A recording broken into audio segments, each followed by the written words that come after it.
This podcast is sponsored by Ipono Maui and ED Care.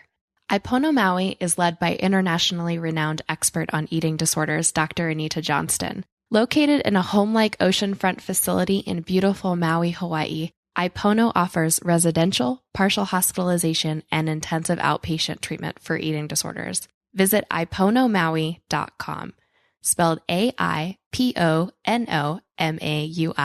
to learn more. ED Care has provided PHP, IOP, and outpatient treatment for all genders 18 and over since 2001. CAMSA, which stands for Connection, Acceptance, Mindfulness, Sense of Self, and Action, is ED Care's mindfulness-based treatment approach and is incorporated into each individualized treatment plan. Facilities are located in Denver, Colorado Springs, and Kansas City, and all treatment is supported by master's level clinicians or higher. ED Care offers 4 specialty tracks for binge eating disorder, elite athletes, substance use, and trauma. And the Connections House, an affordable supportive housing component, adds an extra layer of supervised support. Visit eatingdisorder.care or call 866-771-0861. Welcome to the Eating Disorder Recovery Podcast. Welcome to the Eating Disorder Recovery Podcast.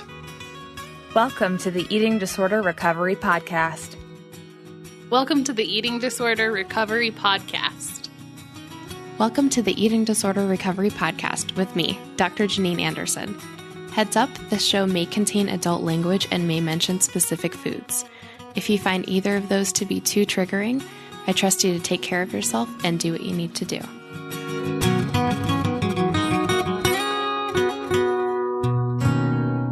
On today's episode of the podcast, we are talking with Jennifer Lombardi, applying Dr. Brene Brown's work, the concepts of rising strong, to the eating disorder recovery process. Jennifer Lombardi, LMFT, CEDS, CDWF, is a marriage and family therapist and certified eating disorder specialist. She is also a certified Daring Way facilitator, trained in Brene Brown's curriculum and trained by Dr. Brown herself.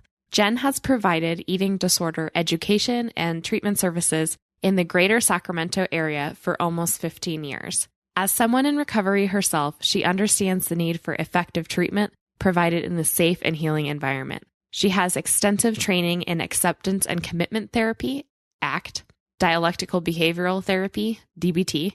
She is a nationally sought out speaker and media expert on the topics of eating disorders, ACT, body image, and exercise compulsion. She is the only certified eating disorder specialist in the Rockland-Roseville area providing outpatient services. In addition to her work as a therapist, Jen has served as past executive director and chief admissions officer for Eating Recovery Center of California, was a co-founder of the Sacramento Eating Disorders and Outreach Program, and served as adjunct faculty for the Department of Counselor Education at California State University, Sacramento, and JFK University's Eating Disorder Certification Program. She is currently on the board of directors for the Sacramento Valley chapter of the California Association of Marriage and Family Therapists and a member of the International Association of Eating Disorder Professionals. You can learn more about Jennifer at www.empathicway.com.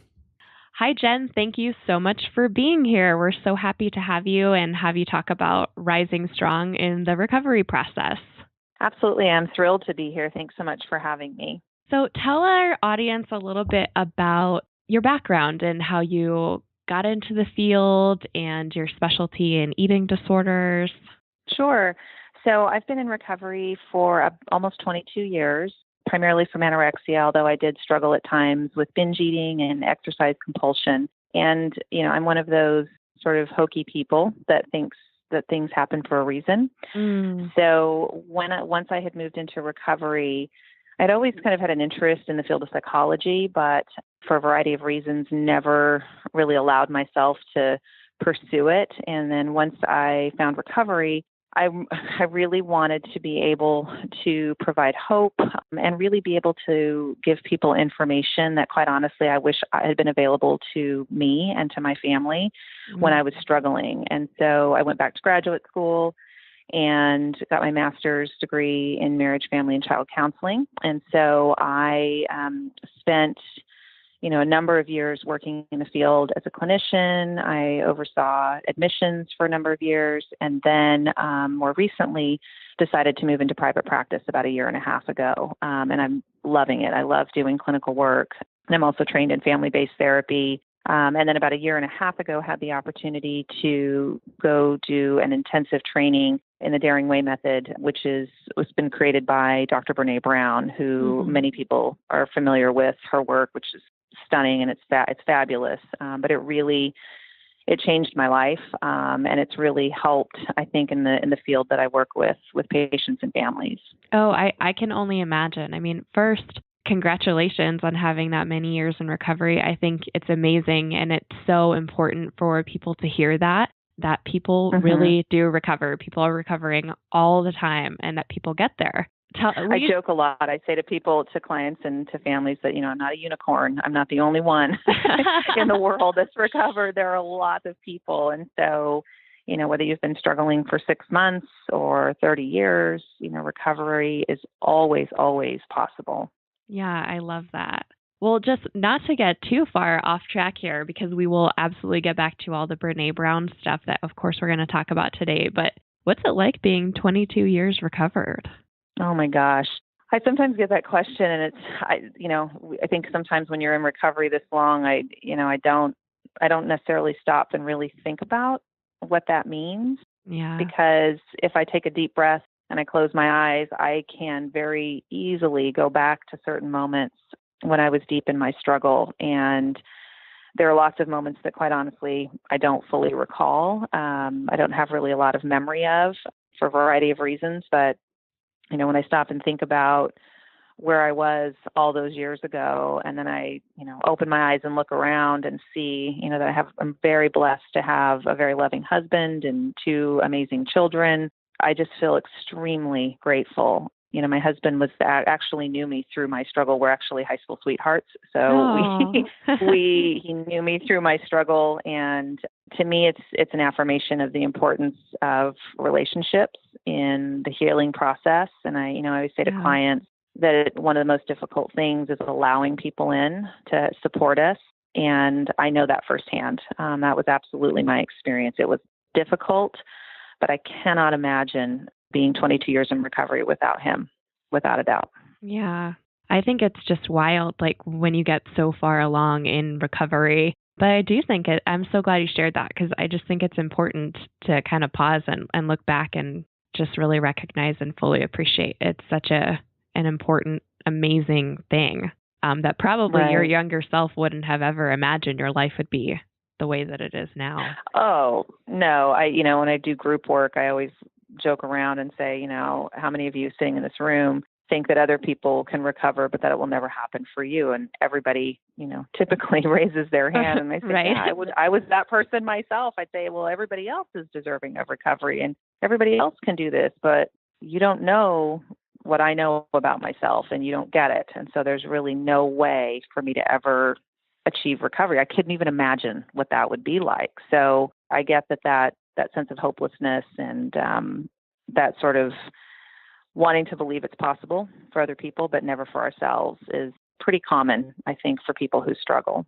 Definitely. Well, we actually met years ago when you were the director of Summit, which is now ERC California. And so I've admired your work from afar for a really long time, and asked you to come on the podcast because I saw you give a talk at the ERC conference on rising strong in the recovery process. And I thought it was just brilliant and loved it. And you're fantastic. So I was like, she has to come on. I have to ask her. Thank you. I appreciate that. So for people who don't know much about Dr. Brene Brown, give us a little info on who she is and tell us where to find more about her work. Sure. So she is a research professor at the University of Houston Graduate College of Social Work. And she has spent the better part of, 13, 14, 15 years studying really fun topics like shame and vulnerability, worthiness. The ones we love. Yes, that everybody can't, wait to explore. And she is a New York Times bestseller. She's written several books, The Gifts of Imperfection, Daring Greatly, and then the more recent book, Rising Strong. And then she's also founded and is the CEO of The Daring Way, which is an organization that works to bring the work that she has done, her research, her methodology, to a variety of areas, from schools, different, corporations, organizations, families. And it's interesting. I mean, having done the training, which was such a gift, I would highly encourage, if people that are listening aren't familiar with her work, you absolutely should go online and learn more about her. But I think one of the most powerful ways to get introduced to her work is she did a TEDx Houston talk in 2010 called The Power of Vulnerability. And it's one of the 5 most viewed TED Talks in the world.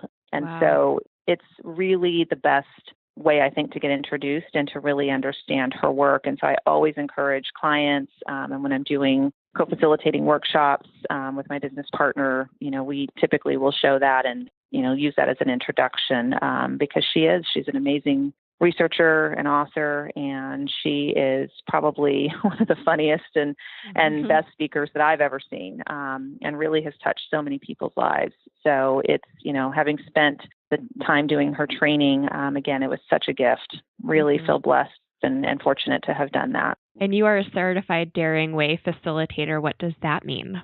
So as a facilitator, both my business partner and I went through an intensive training about 1.5 years ago in San Antonio. And basically, as a clinician, what we do is really kind of take our clinical hats off and walk through the curriculum that she's developed around her research, and really from an experiential way, get a hands-on understanding of the process and sort of the skills. And it kind of gets, it's the beginning, as she would probably say, it's kind of getting it into your bones. And it's one of those opportunities that, I've done a lot of trainings. I've been very fortunate to attend a lot of workshops. But, one thing I can say about this one is it left a lasting impact on me. And the thing I love about the work is that it's really plain language. I think it's very easily accessible to people, and it just sort of clicks and makes sense.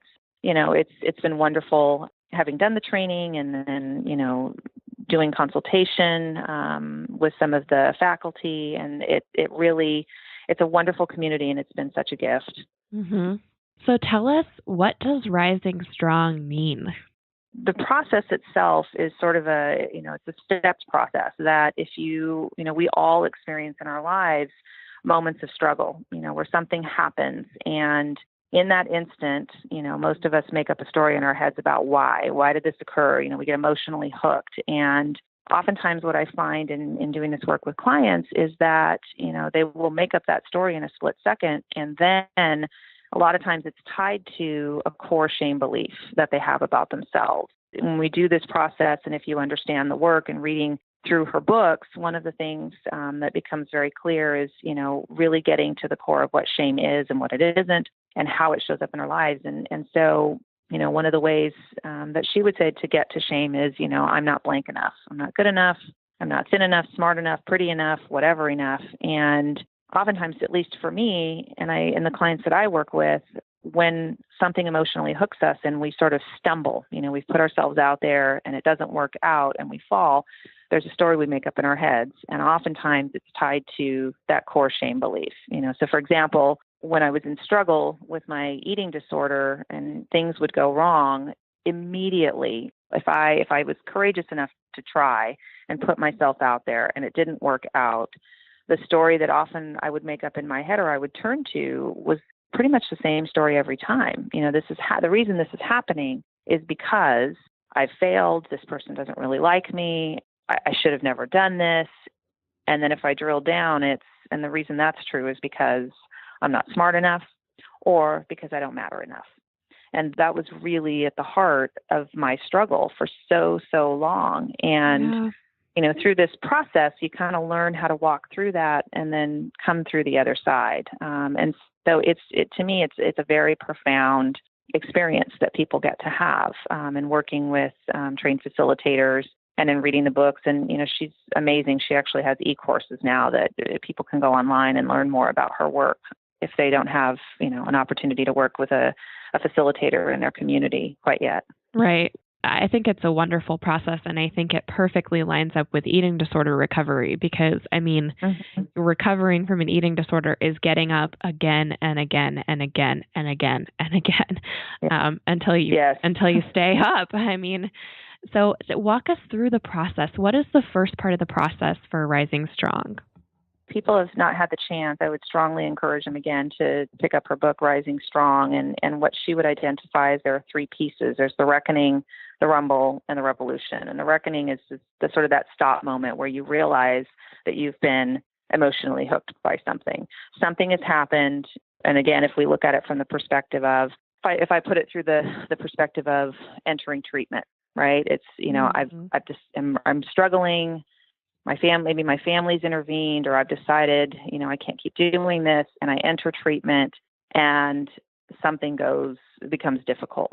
I don't do so well in a group, or I don't do so well with my meal plan, or I struggle at a meal, or I feel like I'm exposed. It's sort of that moment where you stop and you say, okay, what's happening? And acknowledge I've emotionally hooked by this. What are all the thoughts that are going through my head? What am I thinking? What am I feeling? And then the next piece is, you rumble with it. You sort of understand what's the story I'm making up in my head. What are the shame statements? What emotion am I rumbling with? Is it anger? Is it sadness? Is it grief? Is it loss? And really sort of picking that apart and separating out fact from fiction. And so, a lot of times in that space, it's really about being curious. What I like to say to clients that I work with with eating disorders is, we can be critical or we can be curious. And the critical piece, without a doubt, in part at least, is the eating disorder, right? It's absolutely. You shouldn't have come in, right? You shouldn't have come into treatment. You shouldn't have done this in the first place. They're just trying to make you fat, or they don't understand you, or, you'll never really recover anyway, whatever all those messages are. But I think, even if it's not an eating disorder, I when my husband used to say, no one's going to be harder on you, Jen, than you are on yourself. You're your own worst critic. And I think that's absolutely true, but I don't think that it's unique. Again, I think we all struggle with that to a degree. And so that second phase is really about separating fact from fiction, rumbling with emotions and thoughts, and really getting to a place where there's clarity and you realize, listen, this is what happened. Here's the story I made up, and here's fact, and here's fiction. And then, the last piece is writing a new ending to that story. And really, a lot of times I was, talking with some clients recently, and, the idea was, if the ending to this story is, I entered treatment, I stumble, like you were saying earlier, over and over and over again, and I try to get back up and separate out fact from fiction. Where am I going with this? Where am I headed at the end of the day? And I think that's really hard for people who struggle with eating disorders. It was absolutely hard for me because I think sometimes I would say, well, I can be better, but I don't ever see myself being well or recovered. I don't know that that's possible because I can't envision it. And one of the things that I like to say to clients is, okay, well, if you had to have a light at the end of the tunnel and you wanted to have a different ending, let's just put it down on paper. Let's just say what it is. And then let's decide, maybe I'm not there today, but can I think about what would it be like to move in that direction? To sort of let that ending be the guiding light through my recovery process or my treatment process. And so, I don't know that people have to necessarily buy into the different ending, but I do think it's okay to say, this is the ending that I'm working towards. And so, that I think opens the door for a little bit more willingness and a little bit more creative thinking around how can I get there and how would my life be different if I moved in that direction. Yeah, I love that. And I definitely think it's really hard for a lot of people to envision, what is it going to be like when I'm recovered? And really all we can tell you as recovered people is it'll be way more awesome than you can ever picture. Just trust us, right? Please. But yeah. I even think, the revolution part is amazing because it can be even done as you're going through, so even if you're still really in the middle of recovering and it's hard, I've seen so many clients who look back on, when they would, think of something usually as falling down, looking back on that with a lot more gentility and understanding of like, yep, that was me trying and it didn't turn out the way I wanted, but I keep getting better. And that it like gradually is moving in that direction, just like you said, toward that different ending. Because I think, when we struggle with that, one of the biggest challenges is, when we look at shame, specifically the two most important seats in that arena, as Brene has very eloquently said, are self-compassion and empathy. And empathy only comes through sharing the experience. There's no aisle in Target that says, here's empathy, come and get it. Right. The only way to empathy is we're willing to be vulnerable and share that story, that experience, what our shame is, with people who we're closest with, who are in the right. And then, hopefully we get to experience real empathy, that sort of me too. I understand the feeling. I understand the thought. But the self-compassion piece, I think, is part of what you're speaking to, and that ability to say, you know what, I showed up, I tried, I stumbled.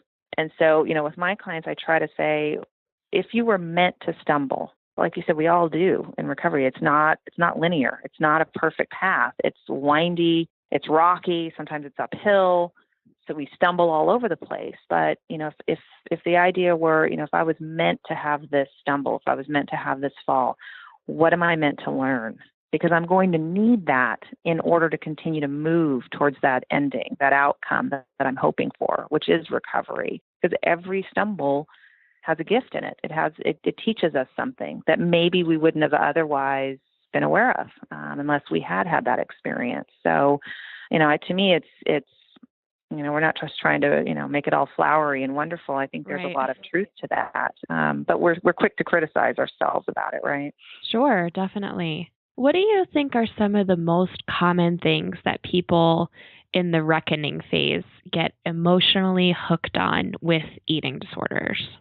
Oh my gosh, I think it's a variety of things. Yeah, we could probably go all day about this.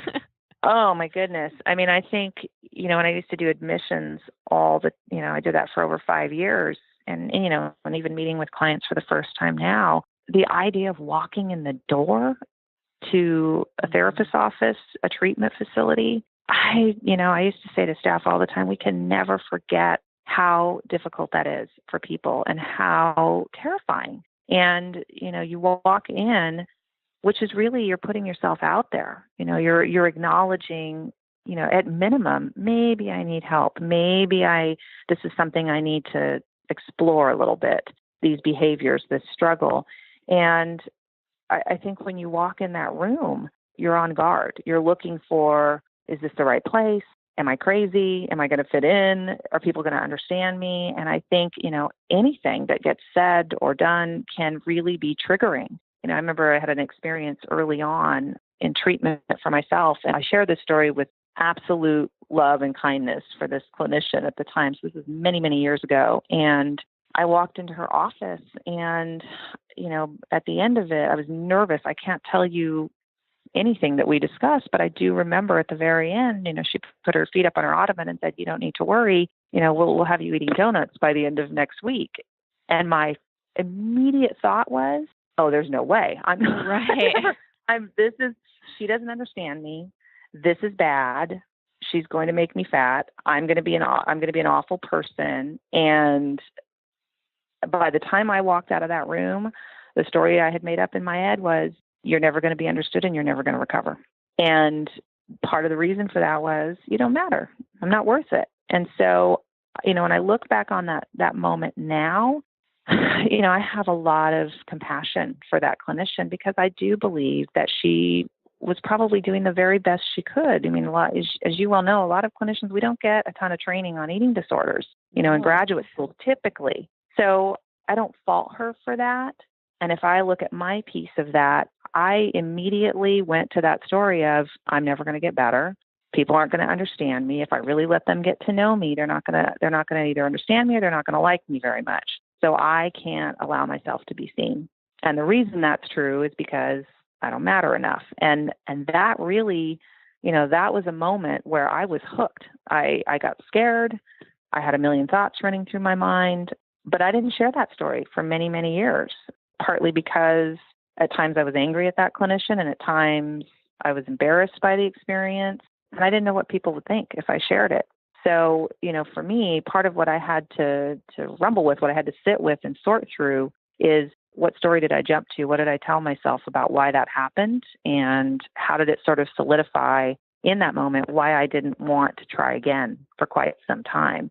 So that getting emotionally hooked and getting stuck is really, that's an important moment. And I think it happens over and over and over again for us. But again, the interesting part is, a lot of times we go back to that same story and we go back to the same core shame beliefs, and we can continue to get stuck there, or we can get curious and start exploring, like, gosh, that's interesting. I tend to go back to a very similar story, and I tend to sort of have these core beliefs about myself that keep me stuck and that keep me needing my eating disorder to numb it all out, if that makes sense. Oh, absolutely. Yeah. And I'm so grateful for you being brave enough and vulnerable enough to just share your personal experience. I know that is going to help so many people, just hearing exactly what you shared.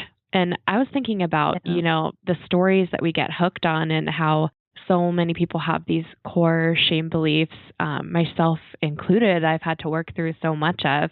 But I also think the eating disorder kind of hijacks the core beliefs that were there anyway and just puts its own little eating disorder spin on it.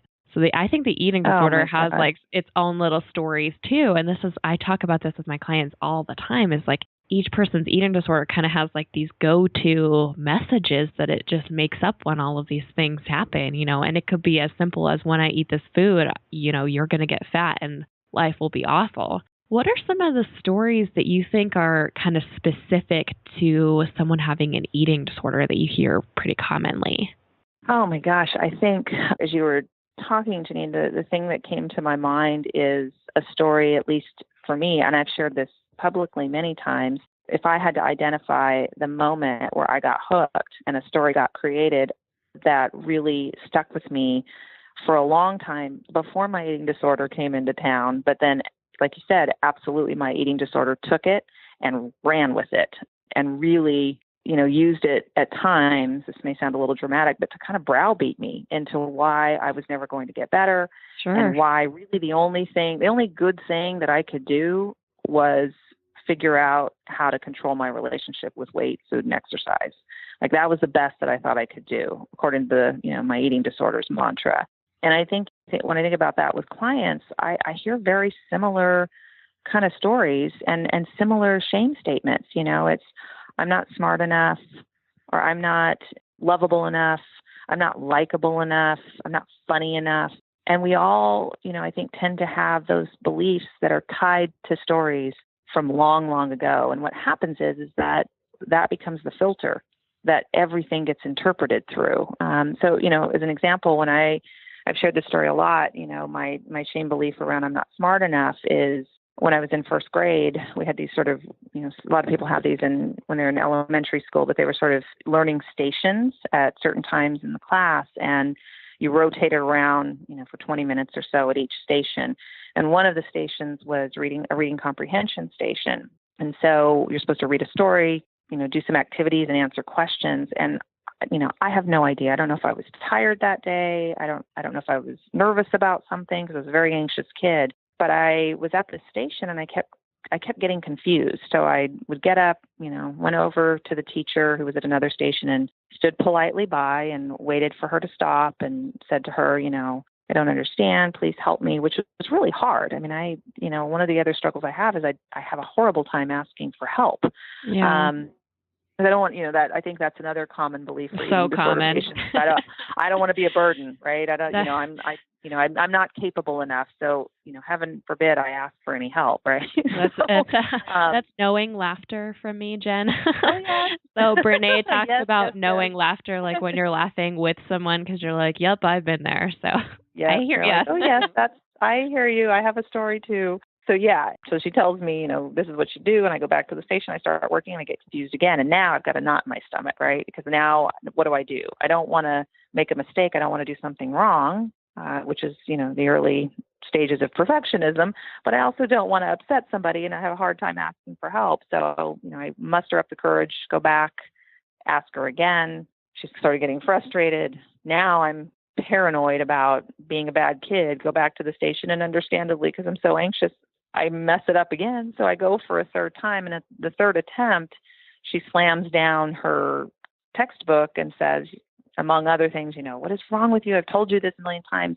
And immediately in that moment, the first thing that goes through my head is, you are so stupid. And before I went back to the station and sat down. And I remember this, and this is so many years ago, but I remember thinking, you're so stupid. You asked too many questions. You should have listened. You're not that smart, and you need to figure out a way to do this without ever having to ask for help. So from that moment on, it was, I'm not smart enough, so I better work my tail off to do everything right, to never displease anybody, to never make anybody upset.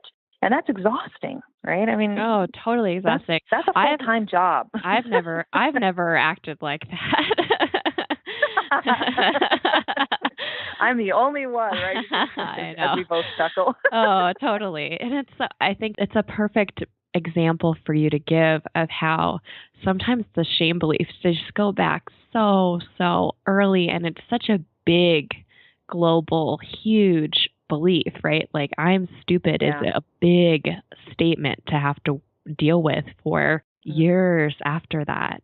Right. And I think, that laid in wait for my eating disorder to show up, because I think as we get older, life gets more complicated and we have more experiences that we can get hooked by.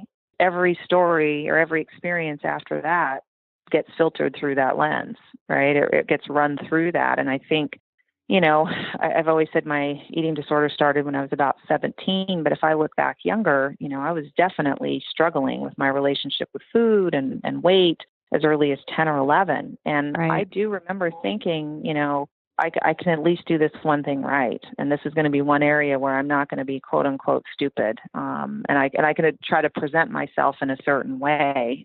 So I think to me, those are the early warning signs of how my eating disorder sort of crept in and had its way with those shame beliefs and with that story. And, an eating disorder, if anything, it's for a while, it feels like a very effective way to numb all of that out and to shut it out. And so when life became too complicated or too much, it's the security blanket that I think we turn to.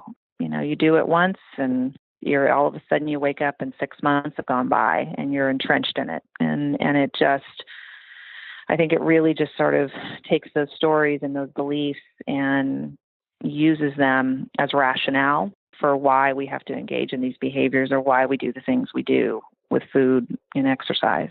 Absolutely. And I mean, I think that, shame gets its little hooks into so many areas of our lives, not only our opinions of ourselves, but I definitely, myself or have worked with so many clients who have had shame beliefs around specific kinds of foods or their exercise routine or how their body is. Mm-hmm. And all of those are really powerful stories too. I wonder if you can talk a little bit about some of the examples of like how people can get shame around those areas as well, like food, exercise, body shame. I'm sure we could come up with so many examples, right? Yeah.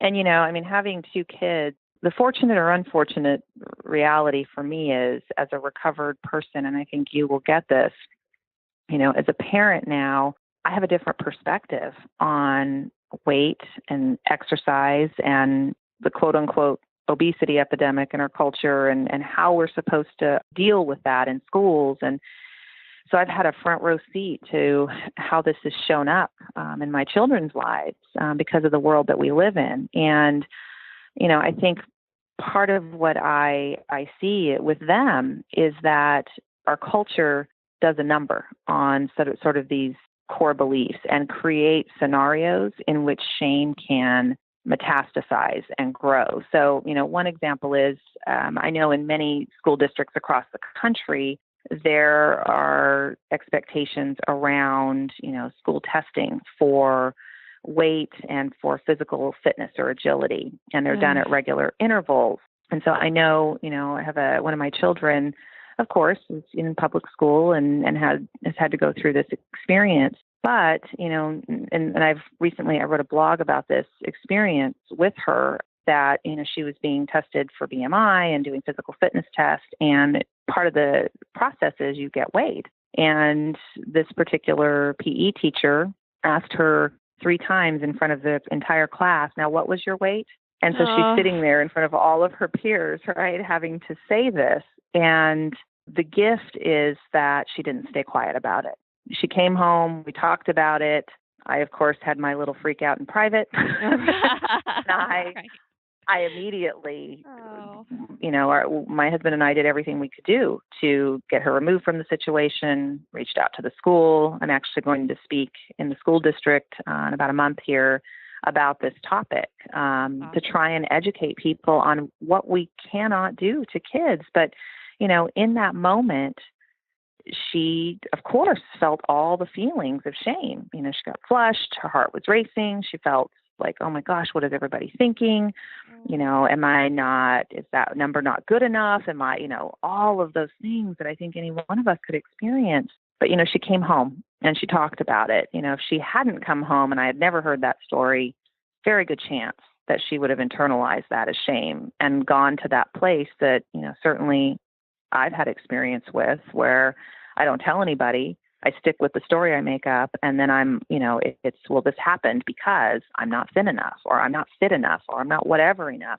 But I hear those stories so many times with clients over the years. I cannot tell you how many horror stories I have heard about being weighed or compared, or growth and development is discussed in a way, or food is discussed in a way that leaves people feeling horrible about themselves. And that right there is an opportunity for shame to show up and metastasize in their lives. And it's tragic.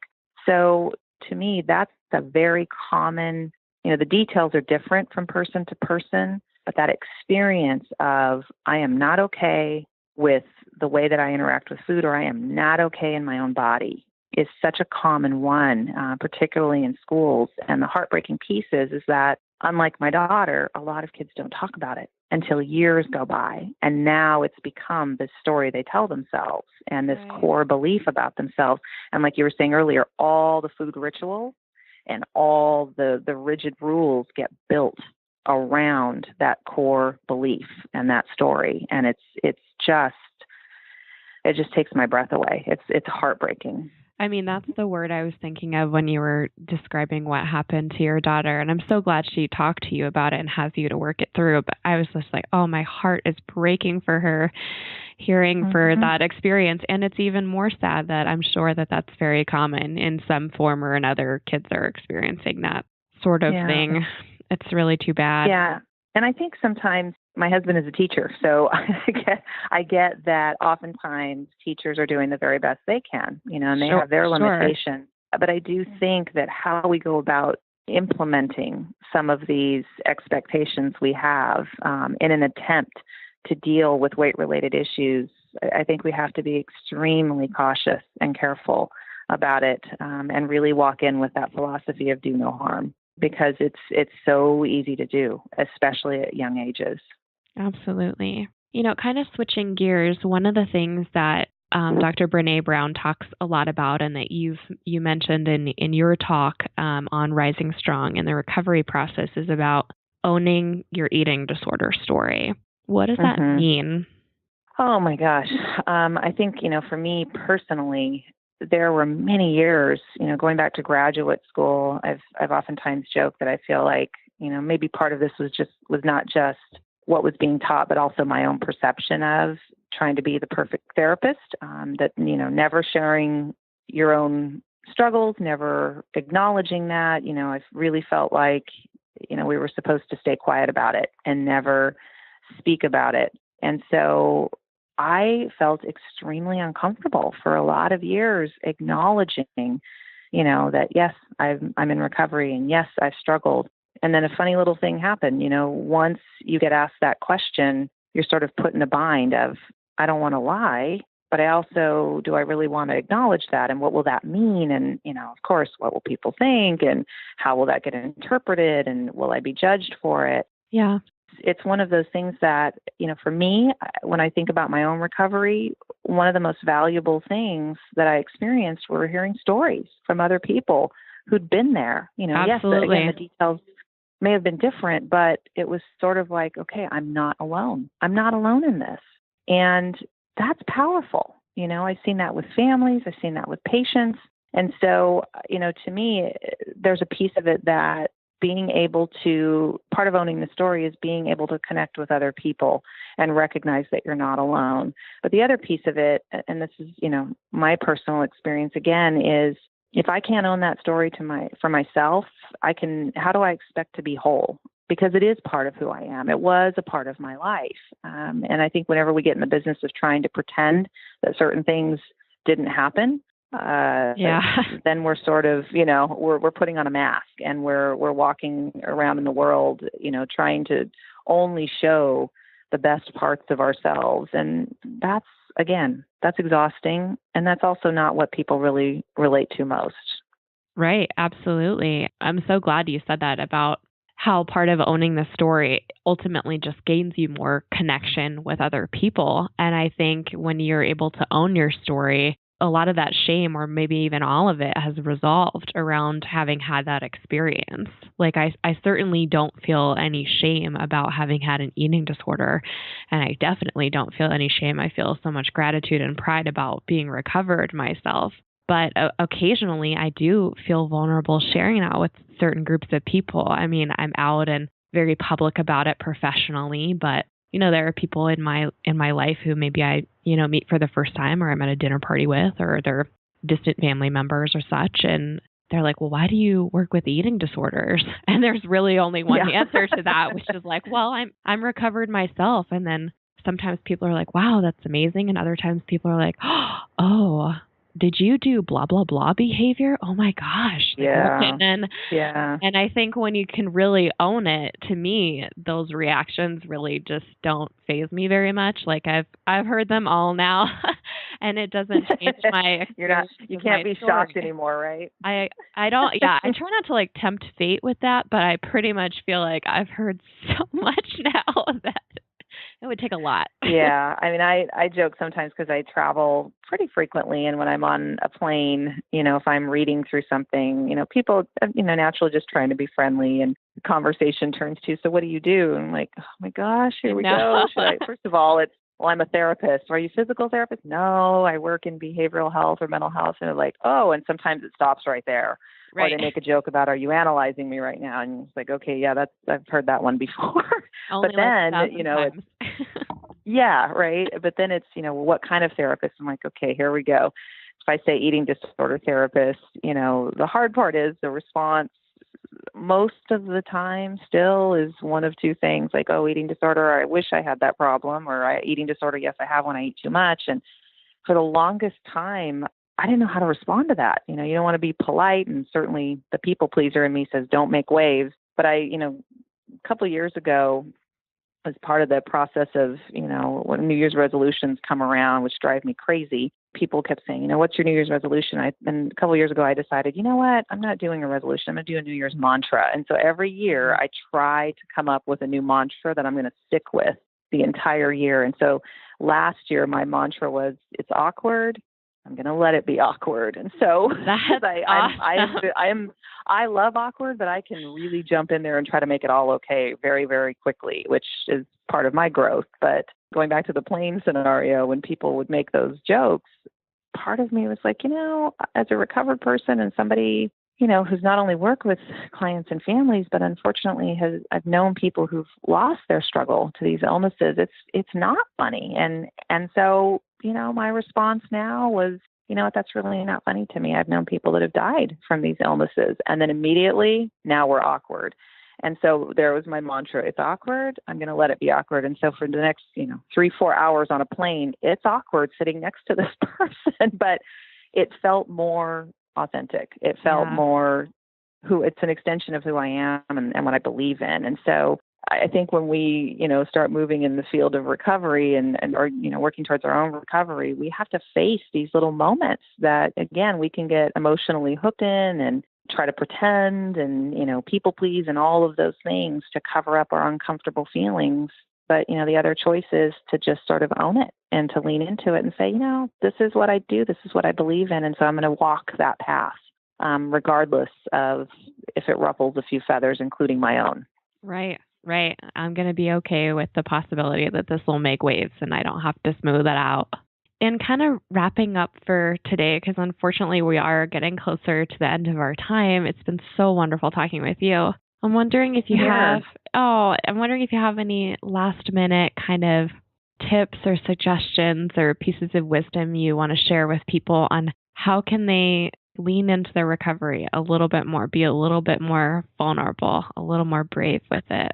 Yeah, definitely, of course, I'm going to encourage people to go online and watch Brene's TED Talk and read her books and those kinds of things. I think, practical, like everyday things. In one of her books, she talks about something called a permission slip. And there, when I've done presentations and working with clients, we talk about this concept that, when I wake up in the morning and whatever it is I'm facing that day, whether it's something at work or school or with family, how do I want to really let myself show up and be seen? How do I want to be honest and not hide, not hustle, not pretend, just really show up and be myself? And sometimes I love Brene's concept of, writing a permission slip where you give yourself permission to do whatever it is you need to do in order to show up at work, at school, with family, in treatment, in a way that feels honest. And so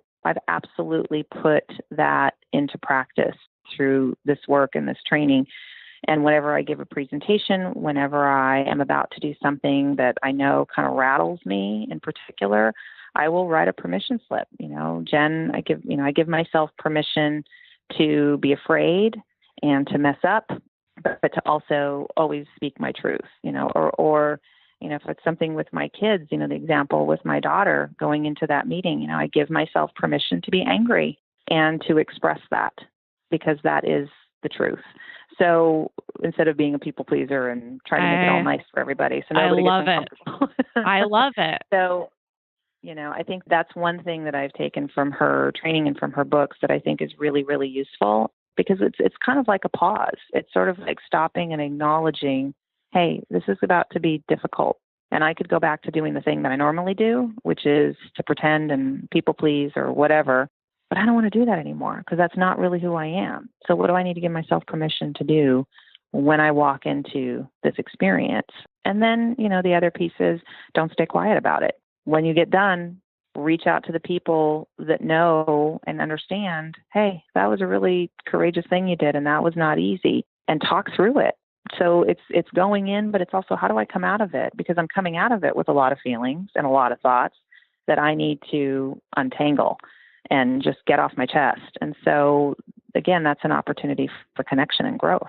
Absolutely. Thank you so much for your suggestions here at the end. Thank you for being here and for talking with us about Brene's brilliant work. I refer to her in my home as Saint Brene because I love her and I look up to her so much. She's fantastic. Yeah, she has a very loyal following. Everybody needs to get into her. Watch that one TED Talk and then you'll be right down the rabbit hole. So thank you so much for being here. Where can our listeners find you if they want to learn more about you? So they're welcome to visit the website for the treatment program that I run in my private practice, Empathic Way. And so it's EMPATHICWAY.com. And so there's information about our services and how to get a hold of me. Okay, wonderful. And of course, we'll put that in the show notes, just like we do every time. Jen, thank you so much for being here. Anytime you ever want to come back, we would be honored to have you on. Oh, I appreciate the opportunity.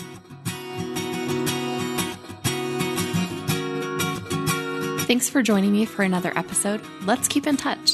You can find all the information you need about the podcast at eatingdisorderrecoverypodcast.com, including full podcast episodes and links to all of our social media sites. You can join our Facebook group for the podcast by searching Eating Disorder Recovery Podcast on Facebook. This is a closed group for listeners of the podcast looking to connect, share resources, and get involved in a pro-recovery community. Don't forget to subscribe to the podcast on iTunes, Stitcher, SoundCloud, or YouTube. Please leave us a review and let us know how we're doing. Talk to you next time on the Eating Disorder Recovery Podcast.